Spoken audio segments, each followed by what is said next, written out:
1975 இந்திரா காந்தி பிரதமராக இருந்த காலம். ஆகாசவாணி வணக்கம். இச்செய்தியை வாசிப்பது ராமச்சந்திரன். நம்ம இந்திய நாட்டுல நடக்கிற பல பிரச்சனைகளை எடுத்து சொல்றதுக்காக பார்லிமெண்ட்ல மேல் அதிகாரிங்க கூட நம்ம பிரைம் மினிஸ்டர் இந்திரா காந்தி அவர்கள் இன்னைக்கு ஆலோசனை நடத்த போறாங்க.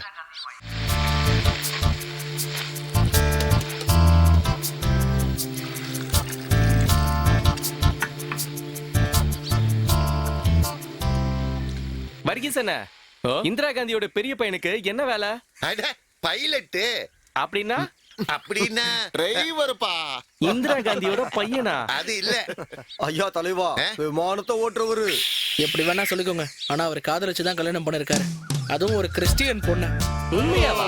அதுதான் அவர்கிட்ட பிடிச்ச விஷயமே. அதுவும் எந்த குடும்பத்துக்கு? நேரு குடும்பத்துக்கு. வர்கீசன், உங்களுக்கு ஒரு விஷயம் தெரியுமா?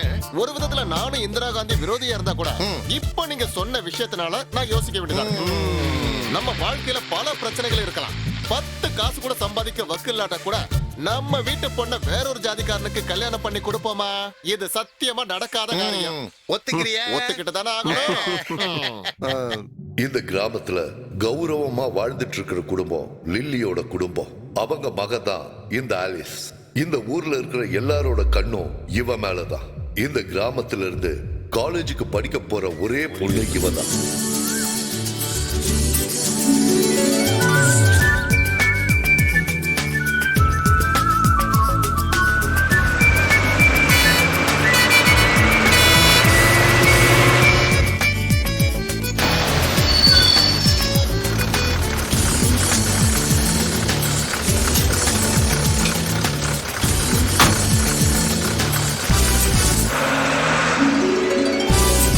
வர்கீசன, வர்கீசன,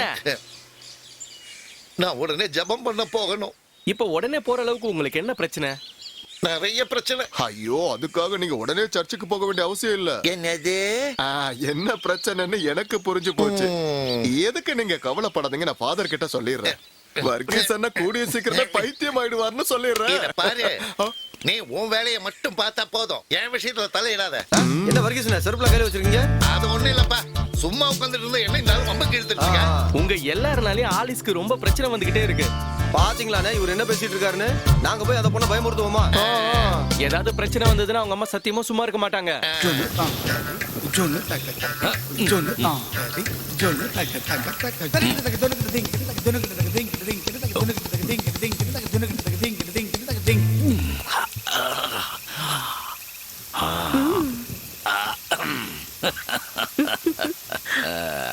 ஆமா, அப்போ இன்னைக்கு நடக்காதுல்ல? அதான் சொன்னனே, எனக்கு உடம்பு முடியல. இல்லனா இப்படி எல்லாம் நான் சொல்லுவேனா? இருந்தாலும் ஒரு ஆசைக்காக தானே கேட்டேன்.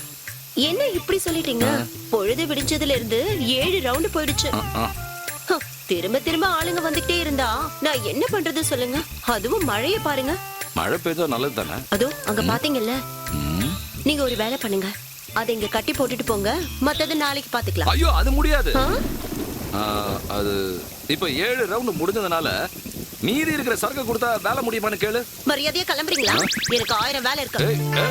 அது வந்து கொஞ்சம் இரு. சொல்லும், ஒரு 1/2 மணி நேரம் இங்க நின்னா ஏதாவது நடக்குமா? மரியாதையா போறீங்களா இல்லையா? நான் உன்னை பத்தி கேட்கலாமா, ஆளை பத்தி கேட்டேன். அதான் எல்லாம் முடிஞ்சிருச்சே. நடக்காதுன்னு சொன்னதுக்கு அப்புறம் என்னதான் பண்ண முடியும்? உன்னை இரு, அடிச்சு சாப்பிட்டுறான். கோச்சுக்கிட்டியா? என் மேல கோவமா? நாளைக்கு கொண்டு வர. குமாரசாமி, நல்லா சாப்பிடு. நாளைக்கு உன்னை நான் மேரிக்கிட்ட கூட்டிட்டு போறேன். குமாரசாமி. என்ன கூட்டியா? டேய் குமாரசாமி, பெரியமா ஏன் ஏதாவது பிரச்சனை பண்ணுச்சா? ஐயோ, எந்த பிரச்சனையும் வரக்கூடாதுன்னு நான் இங்க கட்டி போட்டிருக்கேன். இதுக்கு நம்ம மாறி அந்த ஆடு மேல பயங்கர காதல். காதலா? டேய், என் பிள்ளைங்களை பத்தி ஏதாவது தப்பா பேசுன? இவ இருக்காளே எங்க வீட்டோட உயிர் சொத்துடா. எங்க குடும்பத்துல இருக்கிறவங்க யாரும் இந்த மாதிரி தப்பா பண்ணதே கிடையாது. அது மனுஷனா இருந்தாலும் சரி, மிருகமா இருந்தாலும் சரி. குமாரசாமி, நான் பிளவுஸ் தைக்க கொடுத்தனே, வாங்கிட்டியா? இல்லம்மா, இன்னும் தச்சு முடிக்கல. உங்க பிளவுஸோட கலர் என்ன? ஒண்ணு குங்கும கலரு, இன்னொன்னு வெள்ளை, அப்புறம் பச்சை. அதுதான் பிரச்சனையே. என்ன பிரச்சனை? அவனுக்கு அந்த கலர்லாம் பிடிக்கவே பிடிக்காது. சிகப்பா இருந்தா உடனே கடிச்சிருக்கும். சிவப்பு தான் அவனோட வீக்னஸே. ஆனா அவன் வீட்டுல இருக்கிறவங்க எல்லாருக்கும் சிவப்பு பிடிக்கும். அண்ணி, மோர் தாளிக்க கடுகு வேணும்னு கேக்குறாங்க. யாரு கேட்டது? நான் தான். அந்த ஏழி எங்க போனா? அவளுக்கு தலைவலிக்குதுன்னு படுத்திருக்கா. எப்ப பார்த்தாலும் அவளுக்கு ஒரு தலைவலி. ஆஸ்பத்திரிக்கு போய் பாருடின்னு சொன்னா அதையும் கேக்குறது இல்ல. சைடுல டப்பால இருக்கும், அதை ஒரு பிடி எடுத்துக்க. இல்ல நானே வரேன். டிக்கெட் ஒரு சிலுக்குவார் பட்டி. எங்க போனோம்? சிலுக்குவார் பட்டி. வேற யாருக்கு டிக்கெட்? ஒரு எஸ்பிஐ காலனி. SBI colony. இந்தாங்க. அண்ணா எனக்கு ஒரு டிக்கெட் கொடுத்துருங்க. உனக்கு டிக்கெட் வேண்டாமா? சின்ன முதலாளி வாங்க வேண்டாம்னு சொல்லியிருக்காரு. சின்ன முதலாளியா? ஆமாமா, பின்னாடி தான் உட்கார்ந்துட்டு இருக்காரு. எனக்கு இந்த ஓசில போறதுல எல்லாம் இஷ்டம் இல்ல. டிக்கெட் கொடுங்க. இந்தாங்க. டிக்கெட்.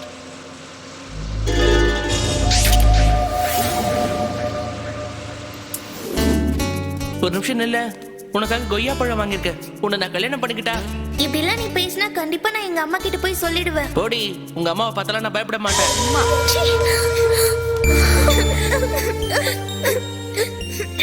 பரவாயில்ல விட, வருத்தப்படாத.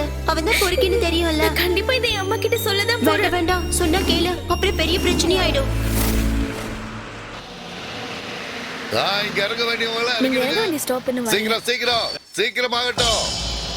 இறங்கி வாங்க, சீக்கிரம் வாங்கம்மா, சீக்கிரம். என்ன சில கண்டுக்காம போற? நாங்க வரோங்க. ரைட்.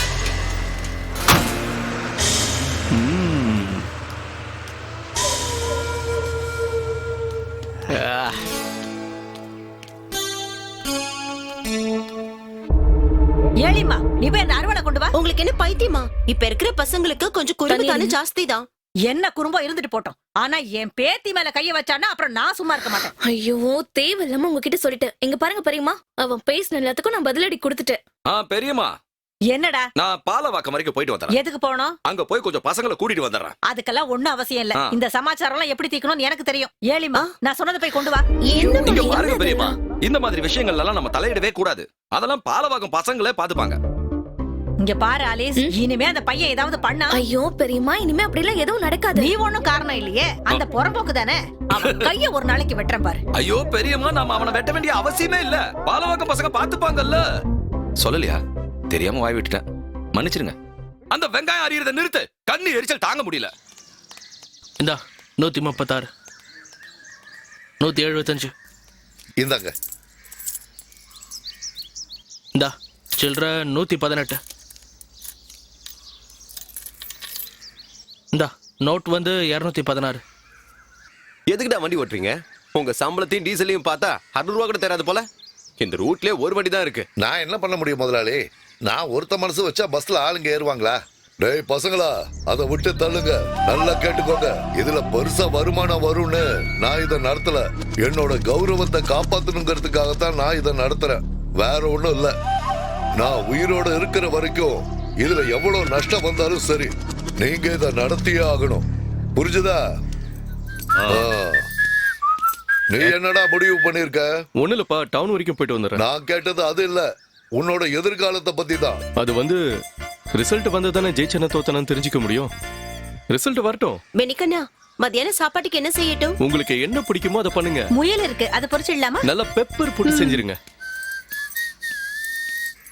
டேய் பசங்களா, அவனை படிக்கிறதுக்காக மட்ராஸ் அனுப்புனதெல்லாம் சரிதான்.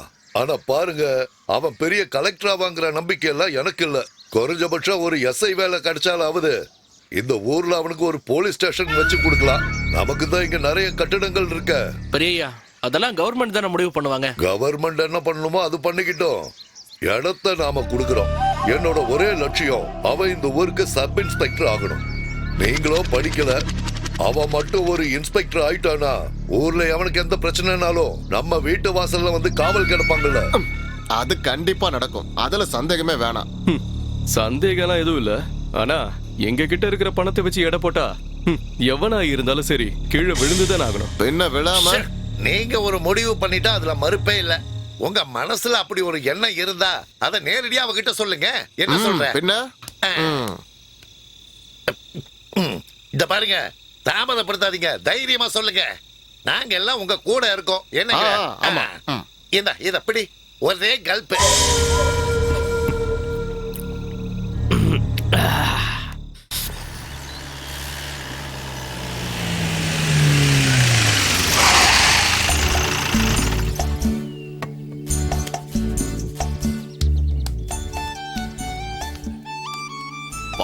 நல்லா இருக்கேன், கேவலமா ஒண்ணும் இல்லையே. என்ன இப்படி கேட்டீங்க? நீங்க பழைய ஜெமினி கணேசனாச்சே. சரி இறங்க.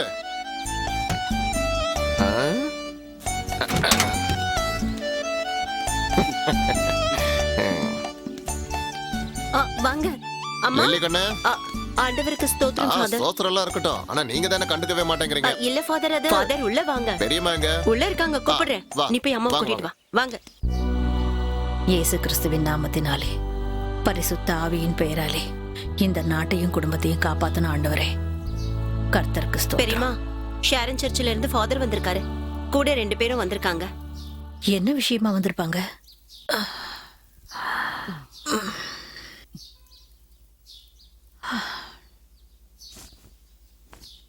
எல்லாத்தையும் நான் சொல்லிக்கிறேன். ஆண்டவருக்கு ஸ்தோத்திரம் ஃபாதர். ஸ்தோத்திரம் ஸ்தோத்திரம். ஃபாதர் எப்போ வந்தீங்க? கையிலேயே கீழே இருக்கு. பாத்துட்டீங்களா? இவங்கெல்லாம் நான் சொல்றேன். அதோ அங்க உட்கார்ந்து இருக்கிறது. ஆமா, இவங்கெல்லாம் யார் ஃபாதர்? நீ கொஞ்சம் வாயை மூடிட்டு. நம்ம எஸ்ஐ காலனி பழனியோட பசங்க. ஓ, காலையிலேயே வந்திருக்கீங்கன்னா ஏதாவது கலெக்ஷனா தான் இருக்கும். அதெல்லாம் ஒண்ணு இல்ல. சுத்தி வளைக்காம நான் விஷயத்துக்கு வந்துடுறேன். இந்த வீட்டோட சின்ன பொண்ணுதான். அவளுக்கு என்ன ஆச்சு? அவதான் உள்ள இருக்காளே. அவளுக்கு ஒண்ணும் ஆகல. அவ கல்யாண விஷயமா. அப்படியா? எங்க இருந்து? என்ன கேள்வி இது? பையனோட அண்ணன் தான் இங்க உட்கார்ந்துட்டு இருக்கிறது. ஆளியும் பெண்ணியும் பல தடவை பார்த்து பேசி இருக்காங்க. அவன் இந்த விஷயத்த பத்தி ஆளிகிட்ட பேசியும் இருக்கான். அப்படியா லில்லி? ஆலிஸ் உங்ககிட்ட அந்த மாதிரி ஏதாவது சொன்னாளா? இல்லையே. இருக்கு, அவங்களுக்குள்ள சம்பந்தம் இருக்கு. ஆலிஸ் கண்ணு,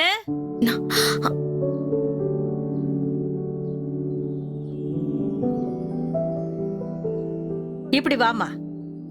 இவங்கள உனக்கு தெரியுமா? தெரியாது. உன்கிட்ட யாரா கேட்டா? இல்ல. சரி, நானே சொல்றேன். இவங்க எஸ்பி பழனியோட பசங்க. ஆமா பசங்க. இவங்க 2 பேருக்கு தம்பி ஒருத்தர் இருக்கான். அவன் பேரு பென்னி. அவன உனக்கு தெரியுமா? தெரியும். எப்படி தெரியும்? நான் தான் உங்ககிட்ட ஏற்கனவே சொல்லிருக்கேன்ல. ஓ, அந்த பயலா? என்னாச்சு? என்னாச்சு நான் கேக்குறீங்க? அவன் என்ன சொன்னானோ அப்படியே அவர்கிட்ட சொல்லுமா. இல்ல ஃபாதர் கிட்ட நான் எப்படி அதை சொல்ல முடியும்? பரவாயில்ல சொல்லுமா. ஃபாதர் தானே, சொல்லு. வேண்டாம் ஃபாதர், அந்த கேவலமான விஷயத்தை நான் சொல்ல விரும்பல. அது சென்சார் மேட்டர் ஃபாதர், சென்சார். அது என்னன்னு நான் உங்ககிட்ட சொல்றேன்.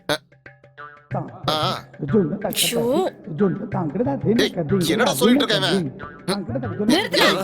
இன்னும் சொல்லி முடிக்கல. வாங்கடா. ஃபாதர், இவனுங்களுக்கெல்லாம் பஞ்சாயத்து பண்ணிக்கிட்டு எங்கேயாவது போனீங்கன்னா அப்புறம் ஃபாதர் வேலையை விட்டுட்டு வேற வேலைக்கு தான் போகணும். இவனுக்கு கூட வந்ததால என் மானமே போச்சு. வண்டியை ரசிக்கலாம். அவ்வளவுதான் காட்ட முடியும், அதுக்கு மேல காட்ட முடியாது. மத்த கம்பெனிகள் காட்டலாம், ஆனா எங்க கம்பெனி காட்டாது.